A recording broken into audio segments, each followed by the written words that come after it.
Hey, it's all with another video brought to you by your favorite sponsors. You're here to find out if the upcoming patch 8.2 Rise of Azshara is worth coming back for. Or you might have already decided one way or another, but you're interested in what some of the talking heads have to say. Or you're not really here to watch it, you're just here to downvote and leave a comment about classic WoW that's really original, but hey, who am I to stop ya? Based on all of the hands-on testing that I've done throughout the testing phase of the 8.2 PTR over the past couple months, I'm going to talk about what's good, what is okay, and what is meh. But let me get this out of the way first. It's kind of a personal thing of mine to not test new dungeons or raid content, so all I have to say about those two things is, hey, there's going to be a new dungeon and a raid. It's a thing to do with some fun rewards, especially Mechagon, and that's great. But now, let's begin. So what's so great about 8.2? 8.2 is big. It's a really big patch. You know all that joking on Blizzard whenever they claim that, oh, this is the biggest patch ever. Well, yeah, they kind of pulled back on that. They said that in this case it was one of the biggest patches ever. But I'll just say it myself. This really is a big-ass patch. Not a big-ass patch, but really, legitimately, a really big patch. When it comes to mid-expansion content releases over the years, comparing 8.2 to, say, 7.2 is kind of a joke. The pre-Tomb of Sargeras patch brought the Fell Island and a spaceship, some Legion invasions, a one-week quest line spread over, 3 months, and a class campaign that was split 12 ways. But it brought the Mage Tower, which turned out to be pretty awesome actually. Okay. I think Blizzard learned a few lessons, such as learning that updating world quests in old zones doesn't quite count as new content in the eyes of many players. I mean, it's nice, it's just not enough. I think it's better to compare 8.2 to 5.2 back in Mists of Pandaria, which brought Thunder Isle and the Isle of Giants. Thunder Isle is kind of comparable to Nazjatar, with a bunch of side events and rares and stuff to discover, but Nazjatar is just way bigger by comparison, and it has more reasons to stick around. There are world quests, whoop-de-doo, but also there's the return of daily quests, a ton of hidden nooks and crannies to explore, and in terms of tangible rewards, we have essences, and the benthic armor system, which I'm going to talk about in a little bit. But don't count out Mechagon Island either. 5.2's Isle of Giants was just a place to farm a world boss and dino bones for a mount, but Mechagon is a full zone with stuff to do each day. Mechagon is almost a clean break from the expansion story of yada yada faction war and old god this and that, whatever. It's an open adventure for you to lay waste to robots and other critters and get stuff for it. I hear that some aren't really into this sort of theme though, that this is way too big of a breakaway from what's traditionally Warcraft, and I get it. Flying around on a jetpack using a flamethrower on legions of robots under a red sky might feel a little different. But speaking for myself, I like different, especially when I can still choose to do other stuff instead as well, like the other zones, the raids, the PvP, the islands, whatever. The 8.2 experience is more than just what you're going to feel on your main character. So I did some testing on an undergeared character, around 350 item level. When you first walk into Nazjatar and Mechagon, early on you're going to get hooked up with an item level 415 weapon, which is interesting, I guess. Mechagon will also give you a special trinket that you can install punch cards into, like gem upgrades. On your first day, you'll also be able to choose a piece of 385 Azerite gear and a choice of benthic armor that you can upgrade to item level 400 almost immediately after getting it. If you already have a geared main, you're going to find that neither zone is too overwhelming, but you won't find that every mass pull that you do is going to be successful, and not every rare that you encounter is a face roll. Your alts are going to struggle a little bit, but at the same time, it's going to kind of feel like an adventure. This might make me sound masochistic, but my impressions between my alts and my main is that, well, it kind of felt pretty fun developing my hunter alts, as opposed to just kind of working through the motions on my prot paladin main. Your questing here is going to pay off, and you're going to get a steady stream of upgrades that feels a bit more immersive than just cherry-picking world quests for gear, but hey, you could always do that too. You might have heard about essences by now, the extra buttons that will do cool things, but what I like about them best is that as a system, they really do a good job of tying content together. kind of like how the artifact skins in Legion rewarded players who participated in certain activities, only this time it's not just cosmetic. There's going to be meaningful reasons to, say, complete the Operation Mechagon dungeon a bunch of times to get an upgraded essence. Islands are going to give a thing, emissaries give a thing, questing a lot gives a thing. Of these essences, there are clear winners for me that I'll talk about just a teeny bit more later, at least in terms of interest. It's no surprise that these are the most interesting ones because they work differently for everybody. Also, something I find really cool is the benthic armor system. I think that Blizzard is going to pay a lot of attention to just how players react to this because it's pretty much everything that Titan Forging is not. But at the same time, I think that this is going to be an underrated system under the shadow of Titan Forging. Benthic armor is upgradable by using the resources found in Nazjatar, and it covers most slots. It's going to take quite some time to upgrade them to what's roughly heroic item level in this season. This is going to present a pretty clear path to non-raiders or dungeon people, although professions kind of get thrown to the wayside here, sorry professions. Meanwhile, it does give raiders a small reason to min-max this gear in the hopes that it provides a small benefit in Nazjatar as well as the Eternal Palace raid. But the point here with benthic gear is control. The benthic system is a transparent, visible system of rewards, and I think it does a good job on delivering the feeling of upgrading through work and not luck. There's a ton of crazy things to play with in the A2 zones to help you along, and they're beneficial whether you're a fresh alt, a returning player, or an overgeared main. Being armed with a rocket pack, bombs, and a laser cannon in Mechagon definitely spices up the gameplay. Combat allies will assist you in Nazjatar, who eventually become pretty powerful. They make a difference and helped me feel more immersed into the zone. Your combat ally isn't super overpowered, and for the most part I can tackle these challenges alone, but without your bodyguard or a friend to party with, you definitely feel alone. It's too soon to say, but I really dig the transparency from Blizzard when it comes to the gap between 8.2's launch and Season 3 beginning. In the past, players were both upset and confused over what came in patch 8.1, like, when's my raid and PvP season starting, Blizz? And after 6 whole weeks, it left some of these players already worn out from the wait. 2 weeks ain't so bad. It's plenty of time to get warmed up to the changes, the additional essences, and the new zones, but it's a short enough wait too. Oh, and there's a pet battle dungeon. Cool. But is it fun? It is. The overall experience does feel fun. Now for my habits, I typically jump into new patch content hitting the ground running, racing to hit a certain milestone, and in this case flying, before I settle on a much more relaxed farming schedule. Then I'll be cherry-picking monopearls for crafting and getting a few benthic pieces for raiding. I'll farm Mechagon for some sick-looking mounts, and deck myself out with tons of grenades for outdoor content. And when the season kicks off, I'll be diving straight into the new dungeon and raid in the hopes for some cool items and more essences. It just feels good knowing that I'll be logging into this new patch with straight up more stuff to do, and that I'm not just gonna feel trapped doing the same old emissaries. Okay, what's not so great? There are a few things that are just okay. For you PvP heads comes the Battle for Nazjatar, basically an event that turns the zone into a big game of Arathi Basin. Imagine you're doing your own thing in Nazjatar, farming for stuff, doing quests, and then suddenly, boom, the battle begins. All of a sudden your adventure turns into this gloomy reminder that you hate the other faction and you're fighting for a land that isn't even yours to begin with. It's almost comical how the narrative just gets thrown out. You can see this as good or bad, but I think that this is just part of Warcraft's identity, a celebration of meaningless conflict. The premise of the Battle for Nazjatar seems fun, but I'm a little anxious about how it's going to feel going live. Blizzard didn't schedule a stress test for this feature, so I'm wondering, well, what's it going to be like using group tools to join the biggest, baddest ball of death? How much of a cluster is it going to be to attack or defend this Arathi Basin game that is as big as a zone? And then there's flying, which is a separate topic unto itself, but in the first few months there's going to be clear advantages to flying during the Battle of Nazjatar event. By contrast, Mechagon doesn't offer a similar war mode structure, which is a shame, but given the smaller footprint, Mechagon is likely to be a hot zone more often than not.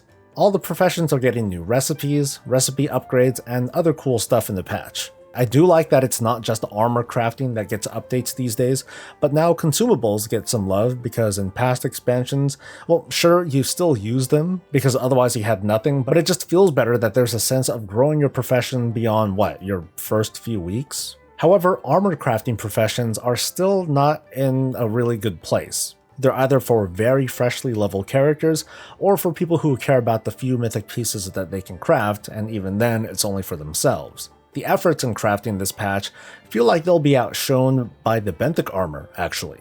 And it's a real shame that one of the staples of MMO gameplay, professions, is being outdone by a zone feature. When it comes to islands, for the people who love islands, hey, more power to you. Personally, I don't remember the last time I've done islands. I'll do them to prepare for the patch, but beyond that, I just can't get past the fundamentals of islands, which is just an instanced race against a timer. Do the thing before the other team does the thing, that's pretty much it. We already get that sense of urgency during Mythic Plus, and for me, this is exactly the reason why I don't do Mythic Plus. Not because I think it's bad, but because I know it's not really my cup of tea. So yeah, we're getting islands, that's cool, but it doesn't feel like anything's actually being added to them, which is why I'm not really going one way or another. I'm a bit more excited for Heroic Warfronts though, because they definitely feel different, and they give better stuff. But this is one of the many things in BFA that should have been here from the start. The Heroic version is actually losable, without it being just a race against time. The slight worry I have is that this might still not be enough to stimulate players. I myself enjoy Warfronts in that I do them until I exhaust the rewards, and then I consider that as content I can let go of, without any hard feelings. But how I feel about it is not the same way as how you feel about it. So my concern is that because Heroic Warfronts can't simply be queued up for, you have to make or join a group. And this is just a prediction, but I think that there aren't going to be a lot of people who sign up for them because they're just tired of farming Warfronts. Even if you only run a Heroic Warfront once per session or however it's going to work, those who do sign up, they might not be the adequately geared people that you want, or group leaders are going to ask for some ridiculous item level. Okay, what sucks about 8.2? Overall, I think essences are a good addition to the game, but they also feel tacked on, or you can maybe call them boring. Like I said earlier, as a system, essences are great at getting us involved in the activities around the world because there's something powerful to aim for. And mechanically or mathematically, essences are an addition to our classes. They do things, they up our throughput, the ones that you want are worth the time investment. They are an extra layer of customization. But it's also got this foreign or an awkward feeling to it, like, I don't know, an air conditioner strapped to the back of a pickup or a beer helmet. Like, it's there, it gives you something, but it doesn't quite fit. I can't help but compare essences to the artifact weapons of yore, which felt like they were infused into our classes, thanks to supplemental features like the class order hall. I can see the Ashbringer and swing it around like a crazy person. On the other hand, the Crucible of Flame essence is a visual effect, but there's something missing there that's kind of hard to put a finger on. The Heartforge is shared among all of us champions, but it doesn't make me feel special. We're just not going to get the same meaningful attachment. The story doesn't sell. Like as a Destruction Warlock, we're used to raining fire and fel and chaos upon our enemies, but hey, my essence is off cooldown, let me fire this bluish beam of Azerite. There are still the three essences that I don't think fall under this category. Here they are on screen, and they all share the common theme that these essences are class-specific, and that makes them interesting. They compel us to make decisions on our rotation, stat allocation, traits, and talents, and the etceteras. It just sucks that there's only 3 of them, but it kind of makes sense too. These 3 essences are actually more like 100 essences between every class and role combination. It's not much of an excuse, but hey, imagine if Blizzard was developing a system like this on top of or instead of Azerite traits to really make this feel like a part of our characters. And what if this launched in 8.0? What sorts of potential could there have been? The patch doesn't feel like it's going to be very alt-friendly. There are boosts that's going to help our alts get started, and once you unlock Flight, the farming game is going to be faster, but when it comes to the meat of it, obtaining essences and unlocking the good stuff, especially the level 4 essences, you're going to be stuck toughing it out with your alts, if you can even stomach doing it. Ian made it clear in his recent developer insight video that there's going to be no catch-up for essences. The requirements for unlocking essence ranks varies widely though. For example, if you kill Mythic Azshara, you're going to get a level 4 essence, meaning you don't have to go through the efforts to obtain levels 1 through 3 of said essence. But there's another one that's behind your Nazjatar rep, and that's a different story altogether. Here's another example. Blingtron, the beloved pet that until now has been missing from Battle for Azeroth, is returning in 8.2 under the condition that you reach the new max level of 175, up from 150. No big deal. But you also need to be exalted with your Mechagon rep to access this recipe. Recently, we've gotten used to exalted rewards to be limited to cosmetic rewards and level 3 recipes. Level 3 recipes and their perks was one thing, at least you had the base. But locking Blingtron and other similar recipes behind Exalted Rep is another, and will no doubt be a pain for alt-happy players. You could argue that this fits Blizzard's current philosophy of providing cosmetic rewards at Exalted that are account-bound. Blingtron is technically account-bound, but it's also an engineering recipe. What if my main isn't the engineer? The inconsistencies in the path to various rewards like this is what creates this conundrum. When it comes to the terrain in 8.2, if you're not a fan of WoW's modern terrain, with its many twists and turns and elevations, you're not going to be a fan of Nazjatar, a place that is rich with high elevations, higher elevations, and other bits of rough terrain. You're going to have more than a few occasions where you think you're on top of a rare spawn, only to find out that it appears above or below you. Whoops. Meanwhile, Mechagon feels a bit more old school, with considerably fewer terrain restrictions while still feeling like an engaging zone. Now this pain point of terrain goes away once you earn flying, which leads me to flying. Ever since the notion of war mode was announced like 11 years ago, I've been trying to bring up a concern month after month at pretty much every opportunity. Are we going to fly in war mode? It was never answered directly, but indirectly, it was a yes. I still have worries that flying will exacerbate the problems of war mode, but at the very least will disrupt what few features that war mode offers. Assassins are going to be sitting ducks when they know that there are enemies hovering around them. Items that dismount players will no doubt be helpful, but then the game becomes centered around smart use of a single item, and that shouldn't really be a thing. Just my opinion. And I already mentioned the battle for Nazjatar. I adopt the belief that in an instance battleground that you shouldn't be able to fly, and today you cannot. But I also see war mode as its own version of an instance battleground, and hence you shouldn't fly. Disagree as much as you like, I just don't think flying in war mode is healthy for PvP. Speaking of mounts, mount equipment feels a little bit too feature light. It's hard to ignore the debate over the Water Strider losing its innate water walking ability, but I have less of a problem with that than I do with the fact that when you replace equipment, the old equipment is destroyed. I guess that's how it goes when you have an account-bound system like mounts, but you want to have some sort of roleplay friction. My suggestion would be to let mount equipment be account-wide when you buy it, and then bind it to the account like the old glyph system. Because think about it, in the near future, it's going to be more than a minor inconvenience to have to farm BFA materials to create replacement equipment. Anyway, I say make the equipment account-wide and make it a one-time purchase, but make it so that when you want to swap out mount equipment, you have to do it through the stable NPC who manages pets. And that's it, roleplay.